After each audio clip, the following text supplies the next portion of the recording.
This clip is brought to you by SaveWithConrad.com.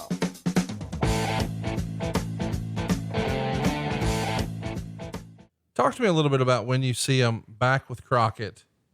They have some major TV time here, working with Crockett. As we mentioned, they were on a Bash show, but they did some Clash of the Champions and the old Crockett Cup stuff. Around this same time, is this when Vince starts to have an interest, or how does the interest from Vince become a thing? Because it's not like they're new to wrestling. Why now? Well, the way that I remember the story is that the Sheephearders inquired, and the Sheephearders reached out and wanted to come in. So Vince, not really knowing that much about them, they're like, "Hey, they're this great tag team. Let's bring these guys in and talk to them." The story I got in my research is that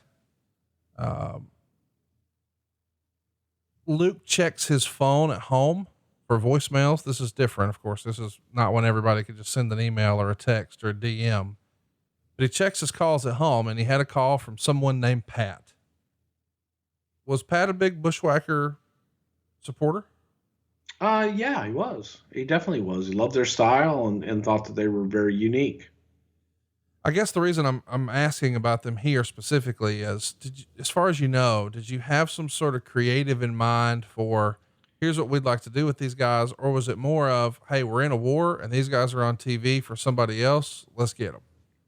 Well, I'll tell you what happened is let's talk to these guys and see where they're at. And when they came in and talked to Vince, Vince fell in love with them. Right. And just was like, "You guys are wonderful. You want to hug them." And if you ever had the opportunity to be around either one of them, they're that kind of warm, friendly people. They're great guys. There's no other way to explain it. And Vince is looking at their faces and kind of, cockeyed like a dog does, and looks at them and says, "Oh my God." He says, "You guys would be the biggest baby faces in the world with those faces, because I just want to hug you." Now, everything that they've done in their career has been blood and guts and violence and all this other shit. And Vince is looking at him going, I love it. You guys, he got to meet Luke and Butch and talk to them and see what they were about. And they're just two Kiwis that made it and that love travel and love everything. It's like, my God, you're awesome. Gotta have you. But I see you guys as huge baby faces. And I think even during their Hall of Fame speech, I think it was Butch who explained they didn't think it would work. And I think, as the story goes, and you can poke holes in this, maybe this is just one of those tall tales.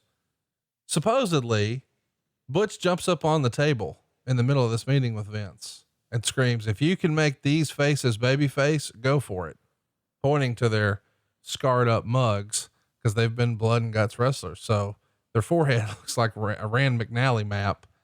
But Vince allegedly points out, "Hey, I did it for Hacksaw and Jake the Snake and Hulk Hogan, and those guys don't exactly look like matinee idols." And it came to be. Now the Bushwhackers are going to be coming to work for Vince, and they're going to be good guys. Did you ever hear the story of one of the guys jumping up on the table? I never heard about the table. I know that line was definitely uttered, and they put their heads together and said, "If you can make these faces baby faces, go for it." Yes, definitely. I heard that over and over from both sides. Really fun, to see that they're actually headlining shows in New Zealand. And I guess this is something that, we've done forever in pro wrestling. Whenever you go to someone's hometown or home country, you try to feature them, hope that they're a draw. And believe it or not, it happened with the Bushwhackers.